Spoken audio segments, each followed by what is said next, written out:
you know, there was a time where like training for sports and training for baseball really took was of the utmost importance to me. Yeah. That started to shift when I found this other thing, but it was very clear to me I was not good enough. Yeah. Like baseball is one of those crazy sports where you can be at one level, you can be the best player in the league, and then you tick up a little bit, and all of a sudden you don't belong. Right. And so the death was like I did not see a path. Yeah. Once I started playing in these sort of like elite college, sort of like summer leagues, whatever those were, like I was just like, oh man, y'all are doing a game that I can't really do. Did you have that? Or I would imagine it'd be more frustrating if you're like, yo, I can do this. Dude, left-handed pitcher, I threw hard and I can hit fucking home runs. I knew if I could put the right thing together, I had a chance at the show.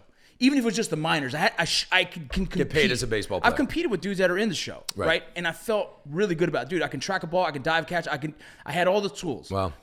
But I wasn't mature. You know what I'm saying? Yeah. I made a lot of dumb choices. I was at Valley Community College. I got kicked out for some stupid shit.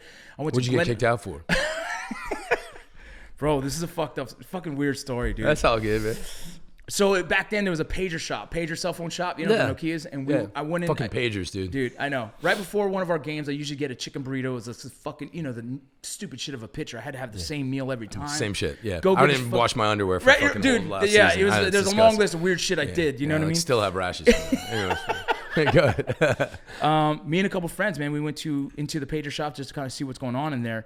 And I farted, dog. I just farted. Like, I thought it was funny, right? You know what I mean? Just kid shit. Teenager, 18-year-old dude. And the owner got so pissed, bro. He jumped over the fucking counter and chased us out. And we're like, oh, shit, we run out. The dude's fucking trying to open the door, rip us out, spit in my face, fucking try to pull my homie out. Fucking, we end up getting out of there and fucking, they try to press charges, right? Press charges for what? Farting? Assault or some shit, right? Yeah. It was a weird thing, right? Yeah. We end up telling the story, like, look, here's what happened. And they imagine me telling the cop, like, okay, well, it all started when I farted, dude. You know, you're like the weirdest fucking awkward shit, bro. Yeah, it's just weird. And so then the next day in practice, the coach is this dude who I wasn't a fan of either way. Yeah. You know, he said, you know, you're a cancer. Go run laps. Pretty much blamed it on me. I was like, yeah, okay, I did do the fart, but like, I didn't have this dude chase me and shit, pull us out of the car and try and fucking fight us. Yeah. We were trying to fight the dude. He wouldn't let us out of the car, and then when he tried to, I couldn't get the seatbelt off. It was a mess, right? Yeah.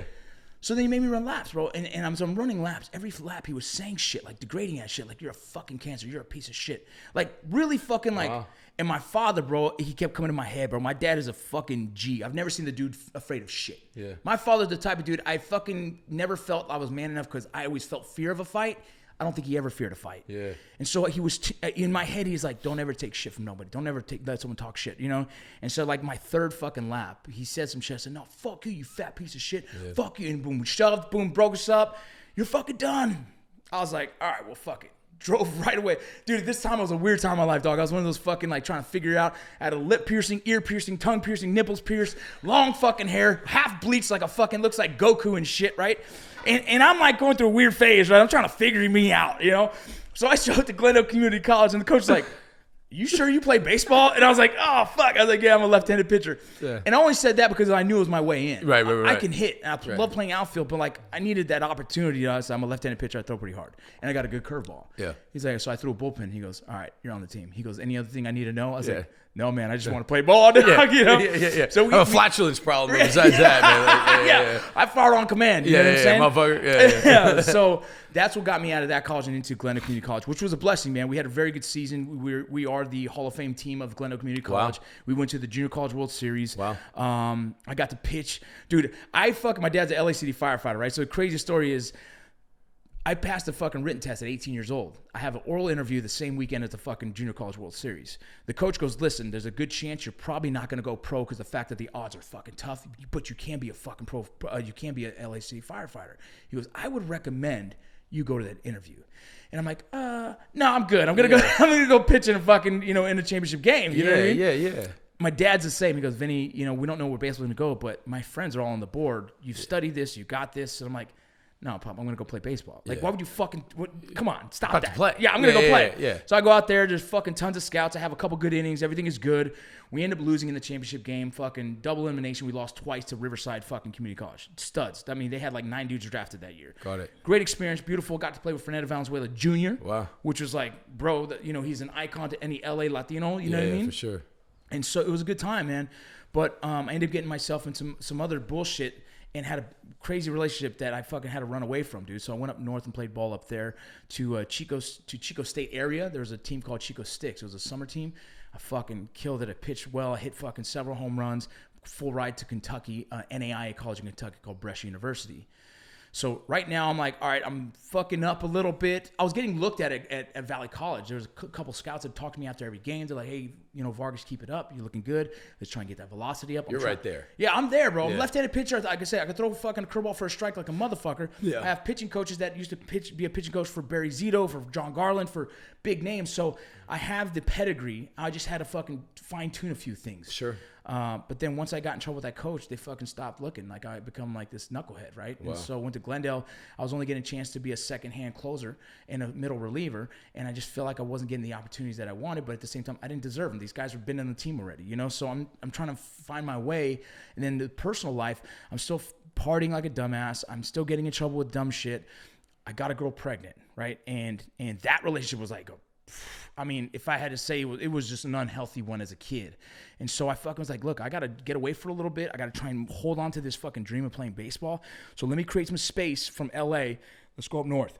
I was headed to fucking Oregon because I had a friend there. And I was like, look, I'll play in Oregon for a little bit, figure that out. Stopped in Chico to party with my homies, and I ended up staying there for the summer and playing on a team that they got it for me. So I was like, it worked out. I woke up, we fucking go swimming in this fucking lake out there in Chico State, and then I go straight to the baseball game, and bro, I guess free of all drama, I fucking killed it, dude. I pitched like a motherfucker. I hit fucking crazy amount of home runs. I was calling shit. I was like, I'm hitting a home run today, dog. Bing, gone. You know what I mean? So they sent tape to his team in Brescia and got me that full ride. I called my dad. I was like, Pop, I got a full ride, dude. Like to Kentucky. He's like, are you going to do it? I was like, absolutely. And, what about the baby? I was like, well, she's like 1 month right now, 2 months, and she's still in the baby, whatever. Wherever that goes, we'll figure that out. But I can't turn down a shot, man. I still got a chance. Right. I get down to Kentucky, man. The first day I'm there, I'm at an Applebee's. And, bro, like, there's just so much going on. I'm a kid that wanted to be a dad, but then got a girl pregnant at a young age that I wasn't ready for. And I'm still trying to hold on to this dream. So much is coming down on me, bro. And now I'm alone in Kentucky, dog. Like, there's like 6 of us that brought in from LA, and I'm not really close to anyone. And so I go to this Applebee's by myself, and they had these tall boys, man. And I drank one, boom, drank another halfway, and ordered another one. And I don't know why I got so drunk, and I'm just yelling at the bartender. I'm like, fuck you, fuck you, fuck you, fuck you. You know what I mean? Like harmonizing in this motherfucker. He gets pissed as fuck, comes around the bar, tried to fight me. I shove him, boom, boom, boom. They call the cops, put me in the back fucking seat, and he goes, you're that kid from LA. I'm like, yeah. He goes, what bar do you want to go to next? I'm like, oh, shit. Whatever. You tell me. The cop said that? The cop, bro. He played baseball at Brescia University. He read the article about me coming to town. Wow. It's one fucking street town, so everybody knows who's fucking playing on the team. Wow. Took me to this bar called Martin's. This is the oldest liquor license in Owensboro, Kentucky. And I was like, fuck yeah, this is my new home. You know what I mean? And that started the path of, like, continuing this cycle of, like, I could do anything I fucking want. I can just fucking fight someone, and they're just going to pick me up and take me to another spot. I wasn't that lucky, man. Like within 6 months, I had a great preseason. I'm fucking diving catches, home runs, everything's going good, pitching very well. I really felt like I was getting things on track, and then I became academically ineligible, bro. I failed ceramics class, dog. Dude. That's the fucking got me, bro. Like making pots, you know what I mean?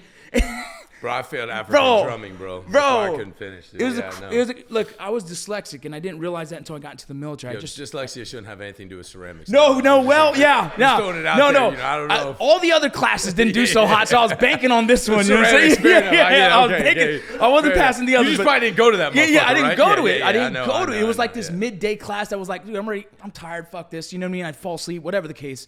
And I didn't drop it in time, and so that put my GPA at 1.9, and I lost my full ride, man. And I'm sitting in, I did theater in my college before in Glendale, right? And that's my first taste of like, oh, this is kind of cool. But baseball, dog, baseball. You know what I'm saying? Yeah. So now I'm in Kentucky, lost my full ride. I don't have the heart to call my dad and say I fucked up again. You know what I mean? Because it's starting to pile up with these like, bro, I fucked up again. And I love my dad. I think he's a tough dude. And I never felt that I have given him something to be too proud of. You know what I mean? I've wanted that, like, proud of you, son. Yep. And I feel like for many years, it's always been like, oh, dude, you're fucking up. You know what I mean? Do you think you knew that that's what you wanted back then? No. Like, looking back, you can see that. But back then, you think...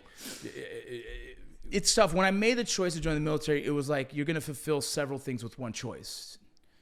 I don't care about my life anymore because I lost baseball. And so as a father, I'll give her money. At the time when you die in combat, you get $400,000. I'm like, cool, she'll have $400,000. And at that time, I thought that was a lot of money. And I was like, cool, she'll be able to survive off this forever. I don't fucking know. And I thought that she'd be proud of her father because I had nothing to be proud of myself personally, right? I failed at the one dream I had. And then my parents would be proud of me, dude. You know what I'm saying? And I watched this interview on CNN where this Marine put a American flag over the statue's head and pulls it down, and they have the family in studio, and they're talking. They're like, "Oh, we're so proud," and they're crying. And I'm like, sitting there at the bar, and I'm like, "Damn, bro, I don't think I've ever given my family anything that they can say that same thing." You know? Now I'm in Kentucky. I fucked up another dream, another opportunity, and I just felt like I was at the end of my rope of like, what the fuck am I doing, bro? You know what I mean? And so it was like, well, one choice kind of fulfills a lot of things. And that's me dying, but it's okay, right? Like, they'll be proud. I serve my country for my country. I serve my country. I die for my country. My daughter has money. She could always say her father was a war hero, whatever, right? Like, I don't know how that was the thought of me. It was just like, that was it. So let's go. So I went the next day to the recruiter, and as we're figuring out which branch I wanted to serve in, it was the Army I ended up choosing. And I said, Special Operations, yes. Army Ranger, please. Fuck it, let's go. How soon? 6 months. So in 6 months, I knew I was going. I got 2 credit cards, $2,000 each, and I fucking maxed those bitches out with partying and drinking because I'm like, fuck it, here we go. I'm not going to have to pay that bill. I'll get killed over there. Didn't really understand it, right? Didn't understand how much time it would take. Didn't understand anything. And joined the military, and when I got into October 17th, I got in, and I think it was I went through all the training of basic training, went to Airborne, went to RIP, which is Ranger Indoctrinal Program, which is now called RASP, and that's our selection, right? That's just your 3-week, 4-week selection of getting your fucking dick put in the dirt until you fucking don't quit. You know what I'm saying? Learned a lot about myself then, and then within getting to 2nd Ranger Battalion, I deployed within, I think it was like 45 to 50 days of getting there. Wow. And it was like, oh, here we go. Man, so lots to digest there. Fuck. I mean, yeah. I guess the first question I want to ask you is that, so it's clear for you, your purpose or your drive for getting in, like your whole idea of getting in, was basically to die. Yeah, at that time, like that's the way you're. I died already, lost baseball. Right, you know? And do you think that that's common? Do you think that's common that a lot of guys sign up and they say? I think there's something like that. Right? There's There's a tipping point that's like, fuck it. You know what I mean? Dude, to join as an infantry dude during war, when you know it's combat, you're going to go see combat. It takes a very particular person. Right. It's like, I could have joined and said, I want to be a cook. I could have joined and said, I want to do anything other than the infantry. Right. There's a particular person, I believe they have a chip on their shoulder. There's some reason where it's like, fuck it. Yep. Right? Yep. That fuck it button, whatever that is, that was mine.